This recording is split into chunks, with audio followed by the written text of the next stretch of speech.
जी हाँ भैया, तो हम हैं सरकारी स्कूल के हेड मास्टर। समझ ली भैया, हम बिहार सरकार के सरकारी स्कूल के हेड मास्टर हैं भैया। समझ लीनू भैया, बड़ा दिक्कत बा, बहुत परेशानी हो गई बा। समझ लीनू कि 15 गो लड़के आवत रहे, सब 150 का हाजिरी बनावे के पड़ा।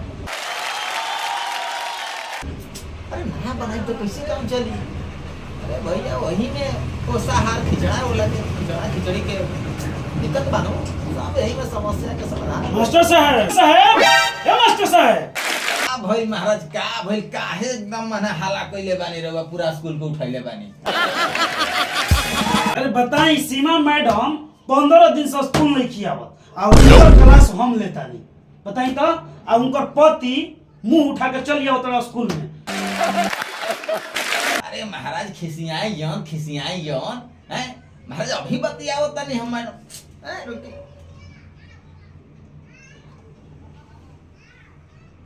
हाँ हेलो, अच्छा मैडम जी।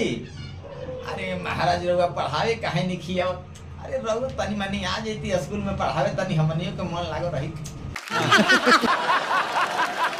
महाराज कहीं देखी घर स्कूल में कैसन हाला गुला होत रहता हैं।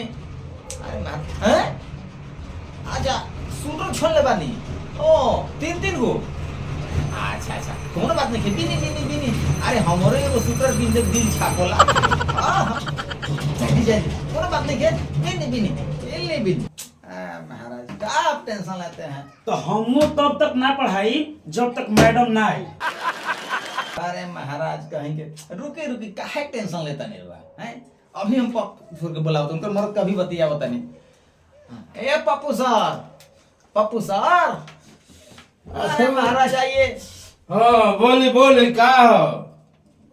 अरे महाराज बैठी क्या स्कूल में आप एकदम हाला करा कर रखे हैं। बैठिए महाराज कहेंगे। हाँ बोलिए। अरे सर, मैडम को काहे नहीं भेज रहे हैं स्कूल पढ़ाने के लिए, बताइए। महाराज कहेंगे मैंने घर स्कूल में एकदम हाला गुला होता मैडम खातिर। तो सुन लीजिए, हमारे नाम पप्पू गुप्ता है, समझ गए ना? हमारा जो फूफा है ना, वो विधायक है, जान लीजिए विधायक है।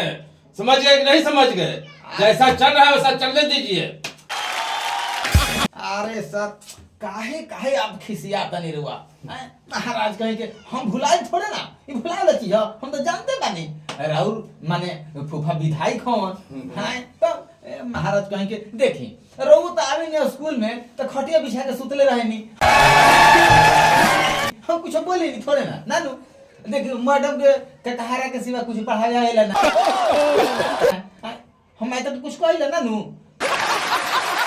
क्या करो महाराज कहेंगे मैंने, अरे हाला गुला होता नहीं, मैंने यही में करे के बाद समझता नहीं का 15 दिन के हाजिरी कटाई, और ना तो हमो क्लास में पढ़ावे ना जाए।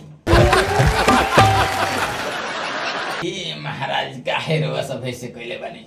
हाँ तो सुन ली मास्टर साहब, एको दिन के हाजिरी कट गई तो समझी कि राउर स्कूल में ताला लटक गई।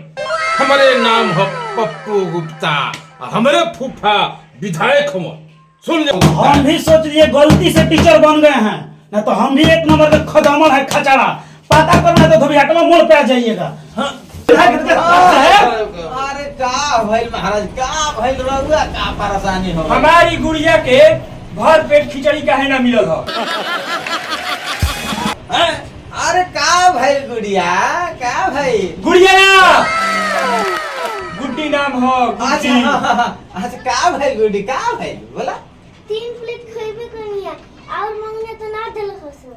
अरे महाराज कहेंगे 3 छिपा मिलल हनु। तो सुन ली, अगर हमार गुड़िया के भर पेट खिचड़ी ना मिलल तो हम सब जना के पूरा में कंप्लेंट डालम। ए महाराज ऐसन काहे पर से फेर बानी? अरे सब मिल जाई, घबराई मत, हम कह देम जाई ना, जा बाबू जा मिल जाई। अरे रउआ सोच रहे, रउआ सोच जब ताला बंद हो जाता।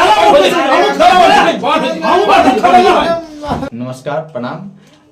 ई वीडियो खाली मनोरंजन खातिर बनावल गइल है। आई पोषाहार आई मिड डे मील के विरोध में वीडियो नहीं बनावल गई, ये खाली रुआ सब के मनोरंजन करे खातिर बनावल गई है। तो वीडियो अच्छा लगल होके तो रुआ सब ये वीडियो के लाइक करी, सब्सक्राइब करी आए खूब ज्यादा एकदम शेयर करत रही हमनी के मनोबल बढ़ावत रही